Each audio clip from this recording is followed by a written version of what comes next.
The suitcase on the bed was open, gaping like a hungry mouth swallowing my marriage. Marcus was packing. Not angrily, not sadly, efficiently. He folded his silk shirts, he packed his cologne, he checked his watch. I sat on the edge of the bathtub in the master suite, watching him through the open door. I felt numb. "So, that's it?" I asked, my voice sounding hollow. 7 years, Marcus, and you're leaving because of a diagnosis?" Marcus didn't stop packing. "It's not just the diagnosis, Aaliyah. It's the atmosphere. This house, it smells like failure. Every month, it's the same thing. The crying, the negative tests, the depression. I can't live in a funeral home anymore." "I lost our baby," I whispered, tears stinging my eyes. 3 times, Marcus. I had 3 miscarriages. I didn't do it on purpose." "I know," he said, finally looking at me. His eyes were cold, dark. "But the result is the same, isn't it? No heir, no legacy, just bills from the clinic." He zipped up the suitcase. "I'm 38, Aaliyah. I'm in my prime. I built Apex Architects from the ground up. I have millions in the bank. But what is the point if I don't have a son to leave it to?" "We have 1 embryo left," I pleaded, standing up. "Embryo number 4. The doctor said it's the strongest one, a grade A male. We can try one last time." He shook his head. "No, I'm done with science. I'm done with petri dishes. I want a natural family. I want a woman who works." He said it so casually, a woman who works, as if I were a broken toaster he was returning to Best Buy. "Is there someone else?" I asked. I knew the answer. A man like Marcus doesn't leave a warm bed for a cold couch. He leaves for another bed. "Her name's Chloe," Marcus said, not even trying to hide it. "She's 24. She's vibrant. She's alive. And she doesn't carry the baggage you do." 24? I scoffed. "She's a child, Marcus." "She's fertile," he shot back. The word hit me like a bullet. He grabbed his bag. "The lawyers will contact you. I'm generous, Aaliyah. You can keep the townhouse. I bought a new place in Buckhead for me and Chloe. I want a fresh start." He walked out. I heard the front door close. I stood in the silent bedroom, surrounded by the remnants of our life.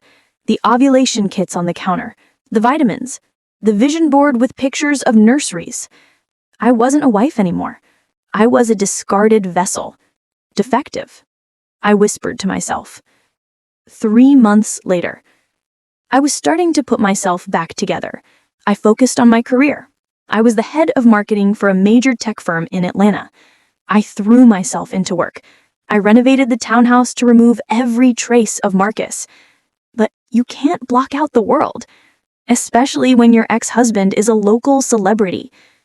I was scrolling through Instagram on my lunch break when I saw it. A post from The Shade Room. Architect Marcus King expecting first child with girlfriend Chloe. The photo showed them on a beach in Turks and Caicos. Marcus was kneeling, kissing her stomach. She had a small, cute bump. The caption read, "God is good. After years of waiting, he blessed us on the first try. A natural miracle. Hashtag King Legacy. Hashtag baby boy." I threw my phone across the room. It cracked against the wall. Natural. First try. It felt like he was mocking me personally. He was telling the world, "See, it wasn't me. It was her. Aaliyah was the barren wasteland. Chloe is the fertile garden." I sank to the floor and cried.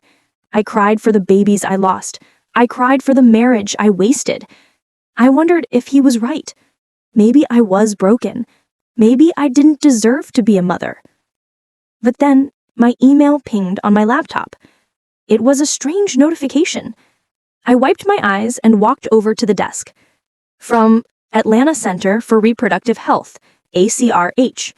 Subject, update regarding your cryopreservation account. I frowned. That was our fertility clinic. We still had 1 frozen embryo there, embryo number 4. Marcus had told me he wanted nothing to do with science anymore. I assumed he had stopped paying the storage fees, and I had taken over the payments automatically. I opened the email. Dear Mrs. King, this is a confirmation that the embryo transfer procedure scheduled for April 14th was successful. We are pleased to inform you that early HCG levels indicate a positive pregnancy. Please schedule your 6-week ultrasound via the portal. I stared at the screen. April 14th? That was 3 weeks ago. Embryo transfer, I whispered. To who? I hadn't been to the clinic in 6 months. I certainly hadn't had a transfer. My heart started hammering against my ribs. I logged into the patient portal. My hands were shaking so hard I typed the password wrong twice. I finally got in. Procedure history. Date, April 14th, 2024. Procedure, frozen embryo transfer, FET. Embryo ID, number 4, male. Patient, Mrs. Chloe King. Authorization on file. Mrs. Chloe King? Marcus wasn't married to her yet. My divorce wasn't even final. And authorization on file? I clicked on the document link. It was a consent form. Consent to use stored embryo for gestational carrier or partner. Signed, Marcus King. Signed, Aaliyah King. I looked at the signature. It looked like mine. The loop on the A, the slant of the Y. But I hadn't signed it. I was in a marketing meeting in New York on April 14th. I realized what had happened. Marcus wanted a son. He wanted his son. He didn't trust Chloe's 24-year-old genes. Or maybe Chloe wasn't getting pregnant naturally either. Maybe Marcus had fertility issues too. He never admitted. Or maybe he just wanted our embryo because it was grade A. Perfect genetics. So he stole it. He forged my signature. He brought his mistress into my clinic, pretending she was his wife, or using a fake ID, and implanted my biological child into her uterus. The natural miracle on Instagram? It was a lie. It was a medical heist. Chloe wasn't carrying her baby with Marcus. She was carrying my baby with Marcus. I sat back in my chair. The shock washed over me, followed instantly by a wave of rage so hot it felt like lava. He stole my last chance. He stole my son. I grabbed my keys. I didn't call the police. Not yet. I was going to the clinic. I stormed into the Atlanta Center for Reproductive Health. The receptionist looked up, smiling. Welcome to ACRH. How can I— Where is Dr. Evans? I demanded. My voice was low, dangerous. Dr. Evans is with a patient. Do you have an appointment? I don't need an appointment. I'm Aaliyah King, and you people just gave my baby to another woman. The receptionist's smile vanished. Mrs. King, I thought you were here last month. No, I slammed my hand on the desk. That wasn't me. That was a mistress with a fake ID. Get Dr. Evans now, or I burn this building down. 10 minutes later, I was in Dr. Evans' private office. He looked terrified. He was looking at the file on his desk. Aaliyah, he stammered, I didn't perform the transfer myself. It was the locum doctor, Dr. Patel. He didn't know you personally. He didn't check ID, I screamed. You handed over my genetic material based on a piece of paper? The consent form was notarized. Dr. Evans defended himself. Marcus brought it in. He said you were unable to attend the prep appointment, but you consented to Chloe carrying the child as a surrogate. A surrogate? I laughed wildly. He told you she was a surrogate? Yes, he said you two were separated but wanted to co-parent, and since you couldn't carry, you hired Chloe. He lied. I stood up. He stole it, doctor. That embryo belongs to me, and now it's growing inside the woman who wrecked my marriage. Dr. Evans wiped sweat from his brow.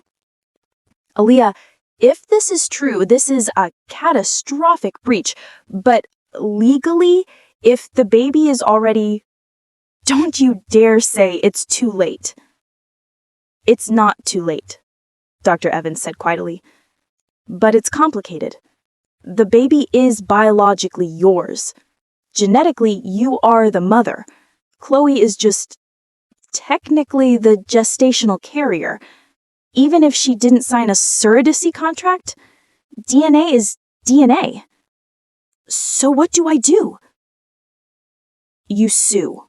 You sue for custody before that baby is born. You get a court order establishing maternity. I looked at the ultrasound photo on his screen. A tiny gray bean. My son. My last egg. My last hope. I ordered print everything, every form, every scan, the video of them walking into the clinic. I want it all. I left the clinic with a stack of evidence thick enough to kill a man. I sat in my car in the parking lot. I checked Marcus's Instagram again. He had posted a new story, a video of him and Chloe shopping for cribs at Pottery Barn Kids. Chloe was rubbing her belly, smiling that smug smile. We chose the crib. Can't wait to put our little king in here. Our little king. She had no idea. Or maybe she did. Did she know she was carrying a stolen baby? Or did Marcus tell her it was a donor egg? Or did he tell her it was his sperm and her egg and the clinic just helped? Knowing Marcus, he probably lied to her too. He probably told her they were doing IVF with her eggs. He was a eugenicist narcissist. Oh my God, I laughed. He didn't tell you. Tell me what? Chloe pushed Marcus aside. Marcus swapped the sample, I said. He stole my frozen embryo, embryo number 4, and had the doctor implant it in you. You aren't the mother, Chloe. You're just the incubator. Liar, Chloe screamed. Babe, tell her she's lying. Marcus didn't speak. He looked at the floor. He looked at the exit. It was for the best, Marcus mumbled. The doctor said your eggs were weak. I wanted to ensure success. For us. For us? Chloe shrieked. You put her baby in me without asking? It's still my son, Marcus argued, and you're carrying him. You're the mother by birth. Not in the state of Georgia, I interrupted. In Georgia, genetics rule. If I can prove that embryo is mine, which I can because I have the serial number and the DNA on file, then I am legally a gestational surrogate. And since there is no surrogacy contract, I smiled, a cold, terrifying smile. I'm suing for full custody. As soon as that baby takes its first breath, I'm taking him home. Chloe looked at her stomach. She looked like she wanted to rip it off. She looked at Marcus with pure hatred. You used me? You made me a surrogate for your ex-wife? I made you a mother, Marcus yelled. Does it matter whose DNA it is? We're raising him. It matters to me, I said, and it matters to the judge. I threw the file at Marcus's chest. The papers scattered over the expensive crib. See you in court, Daddy. Better start saving your money. You're going to need it for child support. Payable to me. I turned around and walked out of the store. Behind me, I heard Chloe screaming. I heard the sound of something breaking. Maybe a lamp, maybe their relationship. I walked to my car. My hands were shaking, not from fear, from adrenaline. He wanted a legacy. I was going to take it. And I was going to raise his son to be a better man than he ever was. I didn't just hire a lawyer. I hired a shark in a Chanel suit. Her name was Evelyn Reed. She specialized in high-conflict family law and reproductive rights cases. When I told her my story, she didn't blink. She just opened her laptop and started typing. This is unprecedented, Evelyn said, her eyes scanning the clinic documents I had stolen. We have cases of swapped embryos by mistake. We have cases of husbands destroying embryos during divorce. But this? A husband stealing an embryo to implant in a mistress, pretending it's hers? This is fraud, battery, and custodial interference wrapped in one sickening package. Can we get the baby? I asked. That was all that mattered. Georgia law is tricky, Evelyn admitted. Usually the woman who gives birth is presumed to be the mother, the gestational mother. But Georgia also recognizes genetic parentage. If we can prove that the genetic material is 100% yours and Marcus's, and Chloe has 0% genetic link, her claim weakens significantly, especially since there was no surrogacy agreement. There was a consent form, I reminded her, the one Marcus forged. Exactly. That's our smoking gun. If that form is forged, then the entire procedure was illegal. Chloe isn't a surrogate. She's a victim of medical battery, and Marcus is a criminal. Evelyn laid out the plan. File an emergency motion for pre-birth parentage order, establishing me as the genetic mother. File a civil suit against Marcus for fraud, conversion, theft of biological property, and emotional distress. Subpoena the clinic records, the notary who supposedly stamped the forged form, and Marcus's financial records. We are going to bury him in paperwork, Aaliyah. He wanted a legacy. His legacy is going to be a landmark Supreme Court case. Marcus didn't hire a shark. He hired a slime mold. His lawyer was Barry Cohen, the same one from the other story. He gets around. Barry's strategy was simple. Attack the victim. They filed a response to our motion. In it, they claimed I had verbally consented to the procedure during a private conversation with Marcus, and that I was now lying out of jealousy because Chloe was successfully pregnant. I was mentally unstable due to my history of miscarriages and was unfit to be a mother. They attached my Fairby records from 3 years ago, which Marcus had stolen before he left. Chloe was the psychological and physical mother who was bonding with the baby, and removing the child at birth would cause irreparable harm. It was disgusting. It was vile. But it was effective. The judge, an older man named Judge Patterson, was hesitant. "This is a novel situation," Judge Patterson said at the preliminary hearing. "We have a pregnant woman who believes she's carrying her own child. We have a genetic mother who claims the embryo was stolen. Until we have definitive proof of forgery or genetics, I cannot strip Miss Chloe of her rights." He ordered a status quo. Chloe would carry the baby, Marcus would pay for all medical care, and after the birth, a DNA test would be performed. Until then, the judge ruled, Miss Chloe is the presumptive mother. Marcus smirked at me from across the courtroom. He thought he had won time. He thought 9 months would be enough for Chloe to bond with the baby and for the court to forget about the theft. He was wrong. Marcus might have felt victorious, but his house was a war zone. I knew this because Chloe started texting me. It started 3 weeks after the courtroom showdown. Unknown number. "Is it true? What you said in the store?" I knew who it was immediately. Me. "Yes, Chloe, it's true. Ask him for the clinic receipts. Ask him why he chose Dr. Patel instead of his usual doctor." Chloe. "He says you're crazy. He says you're trying to stress me out so I lose the baby." "I don't want you to lose the baby, Chloe. That baby is mine. I want him healthy." A few days passed. Then, another text.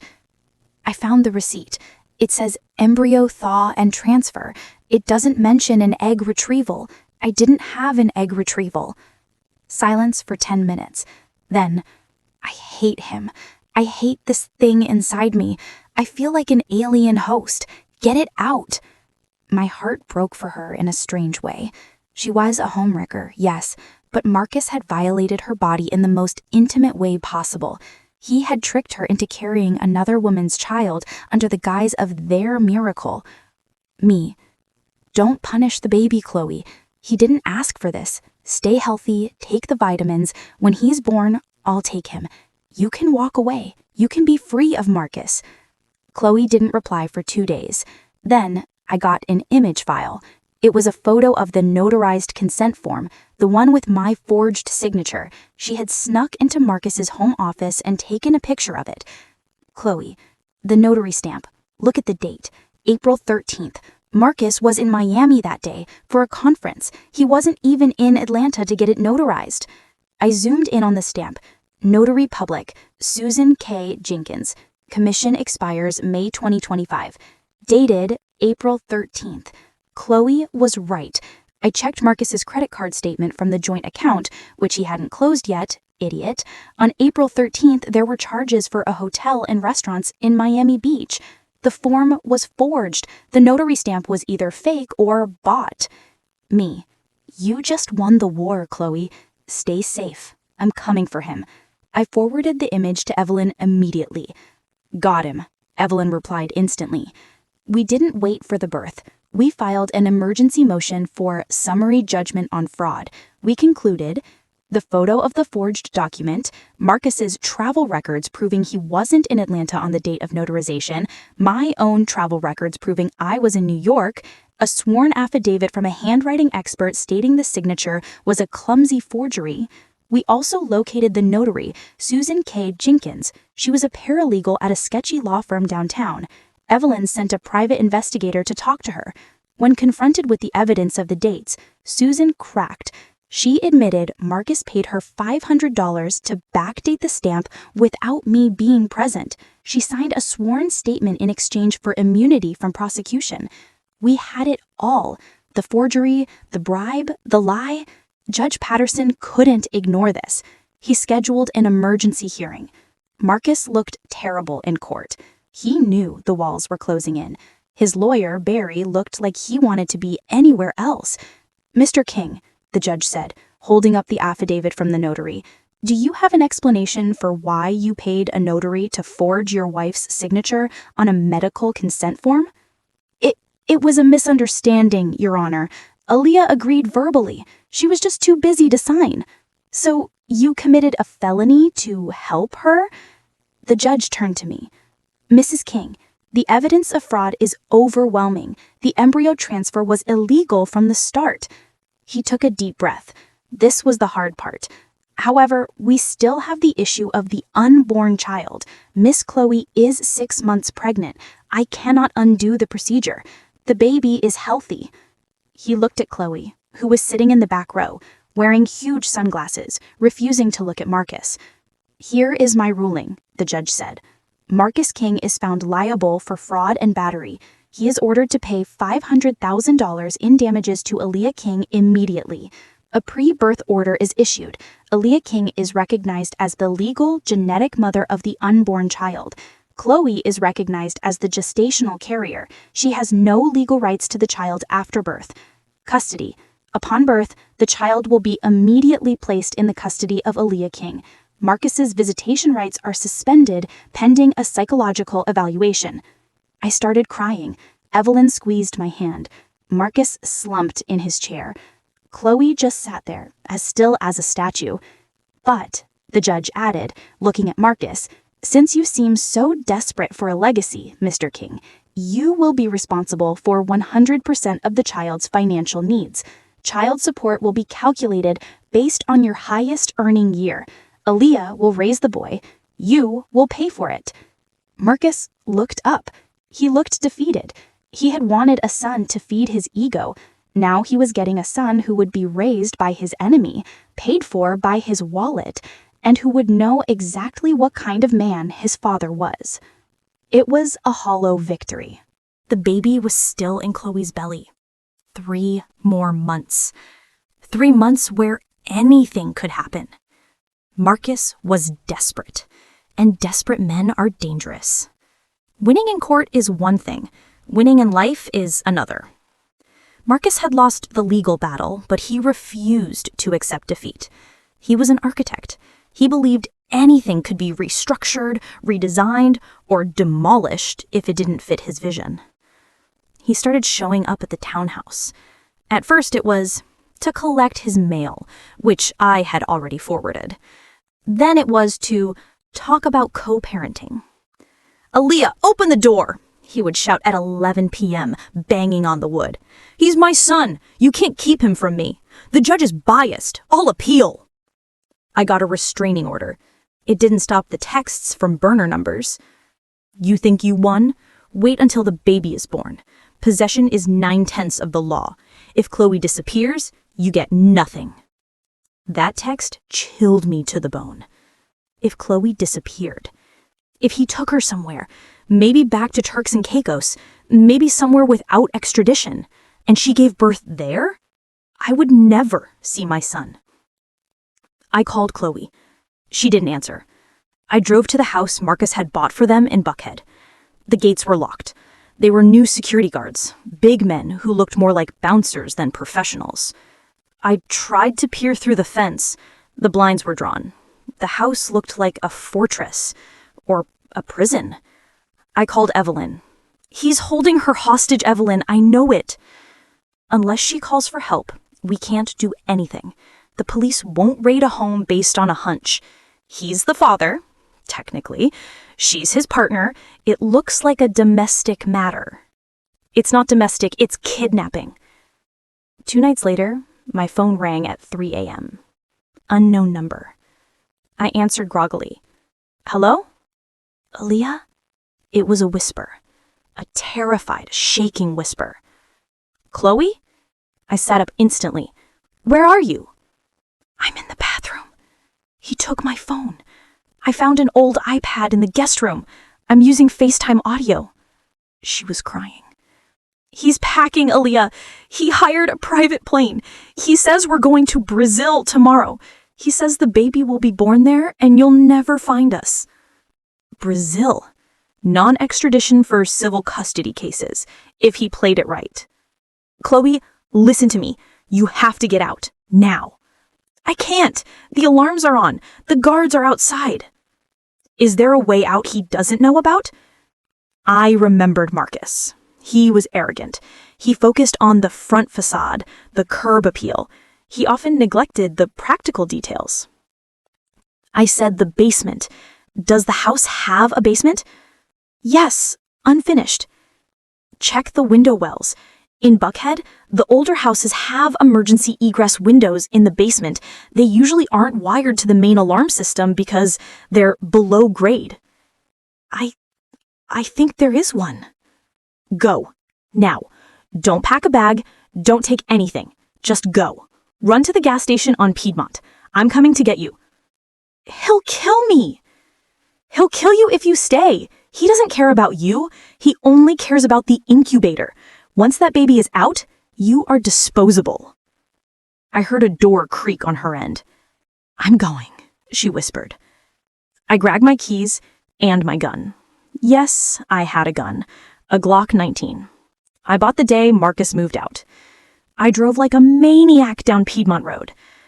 The gas station was deserted under the harsh fluorescent lights. I pulled up. I scanned the area. Nothing. Then, from behind the dumpster, a figure emerged. Chloe. She was wearing oversized pajamas and slippers. No makeup. Her hair was a mess. She was clutching her 7-month belly. She looked like a child herself. I unlocked the passenger door. Get in. She jumped in. Go! Go! I peeled out of the parking lot just as Marcus's SUV screeched around the corner. He had realized she was gone. He saw my taillights. He followed. He's behind us, she screamed, looking in the mirror. Hold on, I said. I knew these streets. Marcus knew highways. I knew shortcuts. I took a hard right onto a residential street, cutting through a neighborhood.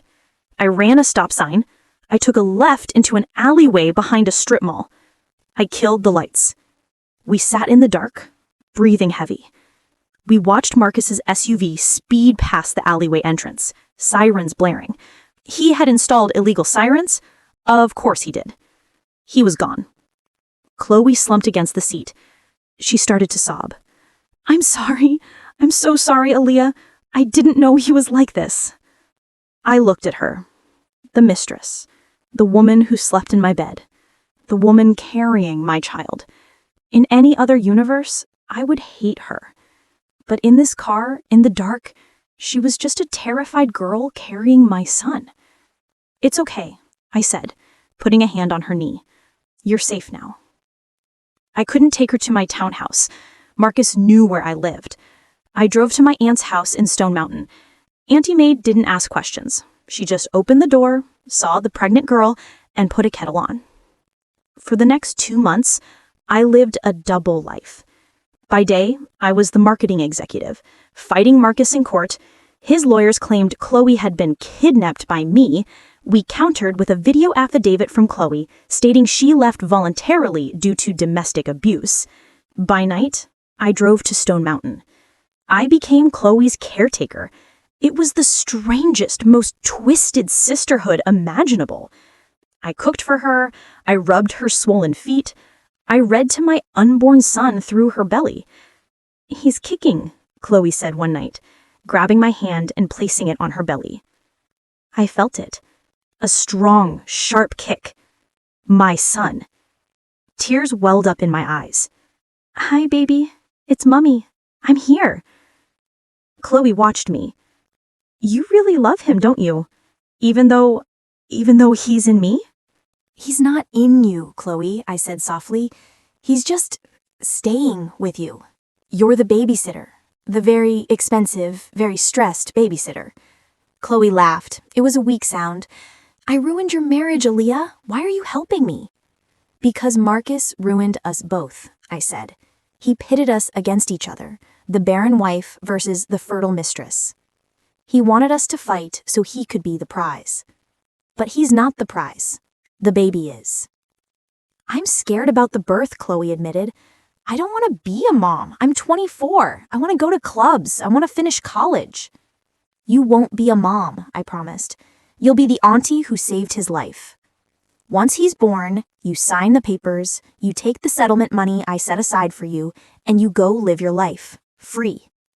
"And Marcus?" "Marcus," I said, looking at the storm clouds gathering outside, "is going to prison." We planned the birth like a military operation. Evelyn had arranged for a private delivery room at Northside Hospital under an alias, Jane Doe. Security was alerted. If Marcus King showed up, he was to be arrested for violating the restraining order. The contractions started on July 4th, Independence Day. Fitting. I drove Chloe to the hospital. The labor was long, hard. Chloe screamed. She cried for her own mother, who refused to speak to her because of the affair. I held her hand. I wiped her forehead. "You can do this, Chloe. Push. For him." And then, at 11:50 p.m., he arrived. A cry pierced the air. The doctor lifted him up. He was perfect. 10 fingers, 10 toes, dark skin like Marcus, but he had my nose, my chin. There was no denying it. He was mine. "It's a boy," the doctor said. They cleaned him off and handed him to me. Not to Chloe, to me. Because the pre-birth order was taped to the incubator. Legal mother, Aaliyah King. I held him against my chest. The warmth of him seeped into my soul, filling the cracks that 7 years of infertility had left behind. "Leo," I whispered. "Your name is Leo, because you are strong." I looked at Chloe. She was exhausted, lying back on the pillows. She looked at us. She smiled, a sad, relieved smile. "He looks like you," she whispered. "Thank you," I said. "Thank you for keeping him safe." Suddenly, the alarms at the nurse's station went off. "Code pink! Code pink!" The door to our room flew open, but it wasn't a nurse. It was Marcus. He looked deranged. His eyes were wild, his clothes rumpled. He had bypassed security. He probably bribed someone. "Where is he?" he screamed. "Where's my son?" He saw me holding the baby. He saw Chloe in the bed. "You stole him!" He lunged at me. "Security!" I screamed, turning my back to protect Leo. Marcus grabbed my shoulder. "Give him to me. He's mine." "Get off her!" Chloe yelled. She grabbed the IV pole next to her bed, a heavy metal stand, and swung it with every ounce of strength she had left. Clang!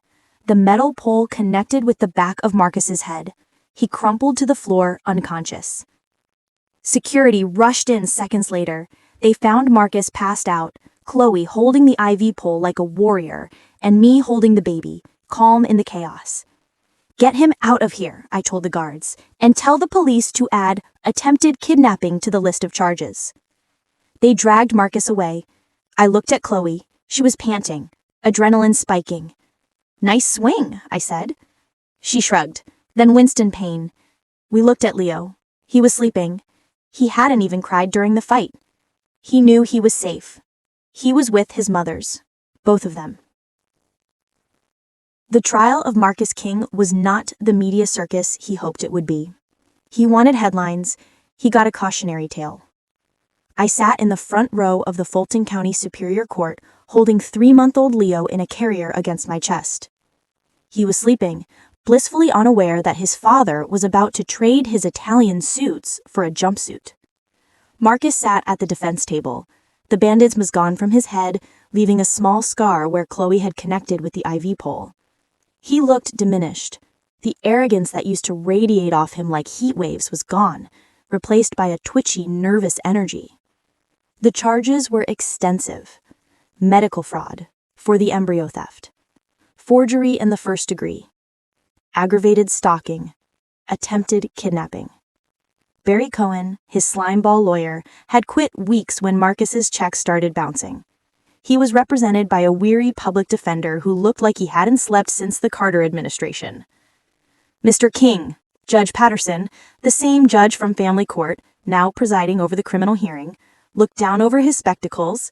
You have pleaded guilty to all charges in exchange for a reduced sentence. Do you have anything to say? Marcus stood up. He looked at me. Then he looked at Leo. For a second, I thought he might apologize. I thought he might say, take care of him. But narcissists don't change. They just find new ways to be victims.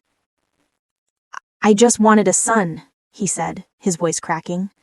I built an empire. I needed an heir. Is it a crime for a man to want his bloodline to continue? She, pointing a shaking finger at me, she denied me that. She held my genetics hostage. I did what I had to do. The judge sighed. It was a sound of pure exhaustion. Mr. King, you didn't do what you had to do. You stole. You lied. You violated the bodily autonomy of 2 women. You treated a human child like a piece of property to be acquired. That is not the behavior of a father. That is the behavior of a predator. The gavel slammed down. I sentence you to 8 years in state prison, followed by 5 years of probation. You are also issued a permanent restraining order against Aaliyah King, Chloe Davis, and the minor child, Leo King. 8 years. Leo would be in 3rd grade by the time Marcus saw the sun as a free man. The bailiffs moved in. They cuffed Marcus. As they led him away, he didn't look back. He didn't look at his legacy. He just looked at the floor. He had wanted to build a dynasty. Instead, he had dug a grave. 2 days later, I stood at the departure gate of Hartsfield-Jackson International Airport. Chloe was standing there with 2 large suitcases. She looked healthier. The stress of the pregnancy and the fear of Marcus had faded, revealing the young, vibrant girl she was supposed to be. She looked at Leo, who was cooing in his stroller. She reached out a finger, and Leo grabbed it with his tiny fist. Chloe smiled, but there were tears in her eyes. He's getting big, she whispered. He eats like a linebacker, I smiled. Just like his... I stopped myself.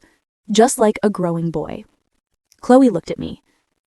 You're gonna tell him, right? One day? I will, I promised. I'll tell him he had 2 mothers, one who gave him life and one who gave him a home, and that the one who gave him life was brave enough to fight for him. Chloe wiped her eyes. I'm not a mama, Leah. I'm not ready, but I'm glad it was you. If he had stayed with Marcus, God knows what he would have become. I handed her an envelope. Inside was a check for $50,000, part of the settlement Marcus had been forced to liquidate his assets for, and the deed to a small apartment in Charlotte, North Carolina. A fresh start. Go back to school, Chloe. Finish your degree. Be 24. Make mistakes. Just maybe stay away from married architects. She laughed, a wet, choked sound. Deal. Flight 492 to Charlotte, now boarding. Chloe hugged me. It was fierce and desperate. Thank you for saving me. We saved each other, I said. She picked up her bags and walked down the jetway. She didn't look back. I watched her go. I felt a strange lightness in my chest. The triangle was broken. The drama was over. It was just me and Leo now. With Marcus in prison, Apex Architects collapsed. His clients fled. His reputation was mud. The bank foreclosed on his office building. But I saw an opportunity. I was a marketing executive. I knew how to rebrand. And I knew the bones of that company were good. The junior architects were talented, they just had terrible leadership. I used the rest of my settlement money to buy the assets of Apex for pennies on the dollar. I fired the sycophants, I kept the talent, and I renamed it New Foundation Design Group. We didn't just build luxury condos for ego-driven men anymore. We pivoted. We focused on affordable housing. We designed community centers. And our flagship project? The Chloe Center, a transitional housing complex for young women escaping domestic abuse and coercive control. I stood in the lobby of the recently renovated office 6 months later. The walls were no longer adorned with pictures of Marcus shaking hands with politicians. They were covered in art from local female artists. My assistant, a sharp young man named David, walked up to me. "Miss King, the meeting with the city council is in 10 minutes. They love the proposal for the new library." "Thank you, David. I'll be right there." I walked into my office, Marcus's old office. I had burned his desk, literally. I made a bonfire in the backyard. My new desk was glass, transparent, clean. On the desk sat a framed photo, not of a building, but of Leo. He was sitting up now, smiling a gummy smile, clutching a toy giraffe. I picked up the photo. "We did it, baby boy," I whispered. "We built something real." It was Leo's first birthday. I hosted a party in the garden of the townhouse. No press, no legacy banners, just family and friends. My mom was there, spoiling him with cake. My friends were there, drinking mimosas. Even Dr. Evans from the clinic stopped by to drop off a gift. I sat on the grass, watching Leo crawl toward a pile of balloons. He paused, looked back at me, and squealed, "Mama!" My heart soared. 7 years. 7 years of negative tests, of tears in bathroom stalls, of feeling less than a woman. And now, here I was. I had a son. Not the way I planned, not the way I dreamed, but God doesn't give you the journey you want. He gives you the journey you need. I needed to lose Marcus to find my strength. I needed to fight for Leo to understand my worth. I wasn't defective. I was a fortress. The gate buzzer rang. I walked over to answer it. It was a delivery man with a massive bouquet of white roses. Delivery for Aaliyah King. I took the flowers. There was a card. I opened it, expecting maybe a client or a friend. To the woman who built a castle out of the bricks I threw at her. Happy birthday to the boy. I'm sorry. M. Marcus. Sending flowers from prison? I looked at the roses. They were beautiful. But they were cut flowers. They would die in a few days. They had no roots. I walked over to the trash can and dropped the bouquet inside. I didn't need his apology, and I didn't need his flowers. I had my own garden to tend to. I walked back to Leo, picked him up, and spun him around until we were both dizzy with laughter. The sun was shining, the air was sweet, and for the first time in my life, the future didn't look like a blueprint. It looked like an adventure.